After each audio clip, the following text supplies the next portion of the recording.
Hai, Assalamualaikum warahmatullahi wabarakatuh. Bertemu dengan saya, dengan Bapak Asep Ilham Arifudin. Kali ini kita akan belajar mengenai teknologi informasi komunikasi untuk kelas 9. Di kesempatan kali ini kita akan belajar tentang web browser. Sebelumnya pasti kalian pernah melihat ikon-ikon atau simbol-simbol berikut ya. Oke. Nah, apa itu web browser?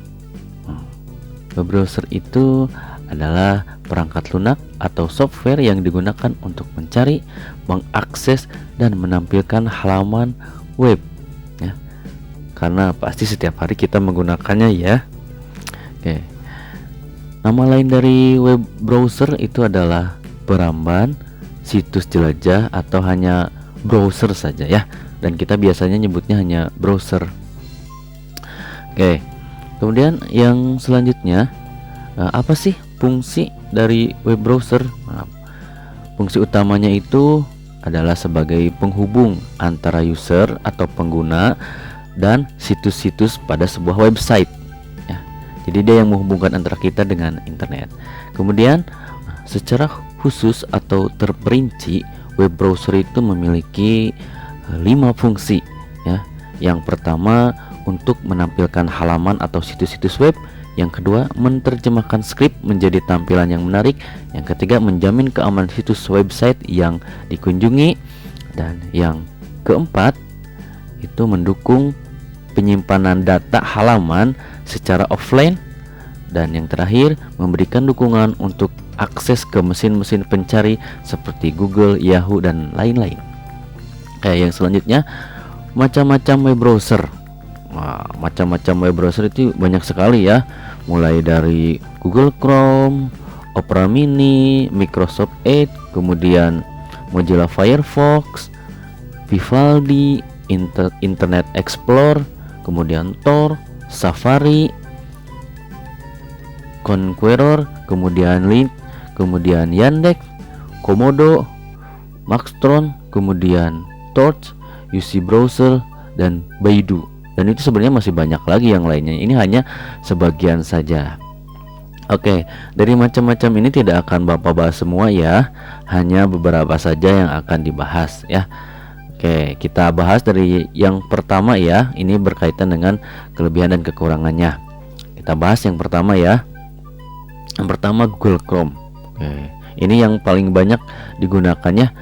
Kelebihannya, kemampuannya stabil, desainnya responsif, terdapat beberapa skin atau tema, dan memiliki private mode ya. Jadi ada mode rahasianya. Oke. Kemudian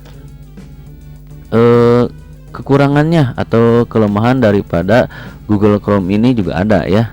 Kelemahannya tidak cocok pada gadget atau HP yang RAM-nya kecil. Jadi kalau HP atau gadgetnya RAM-nya kecil, ini biasanya sering hang ya, atau tidak bisa, proses pencariannya itu lambat ya.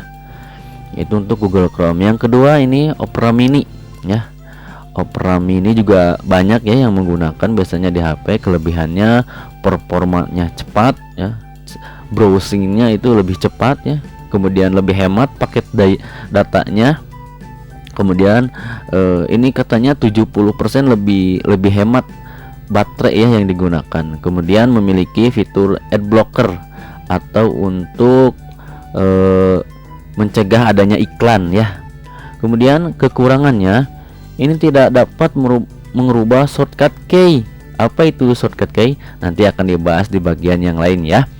Kemudian jika terlalu banyak histori akan menjadi lambat. Nah, semakin kita sering menggunakan, berarti akan semakin lambat untuk Opera Mini. Kemudian ketiga adalah Microsoft Edge. Microsoft Edge ini memiliki kelebihan, memiliki tampilan yang menarik atau bagus, kemudian sudah terintegrasi dengan layanan Microsoft. Jadi kalau ada masalah dengan Microsoft Word, kemudian PowerPoint dan sebagainya, itu bisa langsung teratasi ya, atau bisa langsung update melalui Microsoft Edge ini. Kemudian bisa streaming sampai dengan 4K ya, atau lebih bagus dari Full HD ya. Jadi yang suka streaming kalau menggunakan Microsoft Edge ini kualitasnya sudah bagus ya. Oke, namun ada kekurangannya ya. Kekurangannya itu tidak dapat menambah banyak ekstensi. Browser yang keempat adalah Tor ya. Browser ini memang jarang ya digunakan mungkin ya.